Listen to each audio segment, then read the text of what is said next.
220 کیلوگرم زعفرون تقلبی. مواد الیاف این زعفرون تقلبی از خارج کشور وارد می‌کردن. این دو نفر می آوردن رابط، میدادن، این آقا بسته بندی میکرد، میشد این آقا هم زحمت توزیعشو میکشید. از کجا میفرستادن این زعفرون رو؟ اینا رو از بندر عباس میفرستادن، ما میرفتیم از ماشینای سنگین یا اتوبوسا میگرفتیم. شما چیکار میکردید؟ بسته بندی میکرد. چند وقت کارتونه؟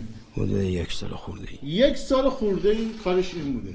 خدا رو شکر که به جای بازرسان مردم متوجه تقلبی بودن زعفرون شدن. متهما که بنا به اعترافاتشون اعلام داشتن اینها رو از کشورهای حاشیه خلیج فارس و کشور امارات به صورت لنج و قاچاق وارد کشور می‌کردن. البته به صورت زعفرون نه، به صورت الیاف وارد کشور می‌کردن و به مخفیگاه متهمین انتقال می‌دادن. این الیافیه که متهم از اونها استفاده می‌کرده. یه تستم بزنیم. رنگی که بوده حالا الان میشه تبدیل به زعفرون. این اسانس رو استفاده می‌کنیم. داریم زعفرون درست می‌کنیم.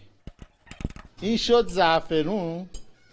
ببینید زعفرون تقلبی رو تو آب ریختیم. زعفرون نباید اینطوری باشه دیگه. تو آب سرد ببینید رنگش در اومد. مجموعاً 220 کیلوگرم زعفران تقلبی کشف و ضبط و تحویل مراجع قضایی گردید. اینم بگم که هر 1 کیلو زعفرون میشه 217 مسقال و به عبارت این 220 کیلو میشه 48,000 بسته زعفرون.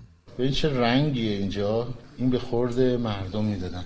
توصیه میکنم که هموطنان و همشهریان عزیز از فروشگاه‌های معتبر خریداریشون انجام بدن. متهم گفتش که نزدیک 1 سال کارش این هستش. من بعدش که توزیع شده رو بعد دیگه سازمان غذا و دارو ورود پیدا کنن مسئولان بهداشت تا نسبت به جمع‌آوری اونها اقدام کنن. داوود فتحعلی زاده، خبرگزاری صدا و سیما.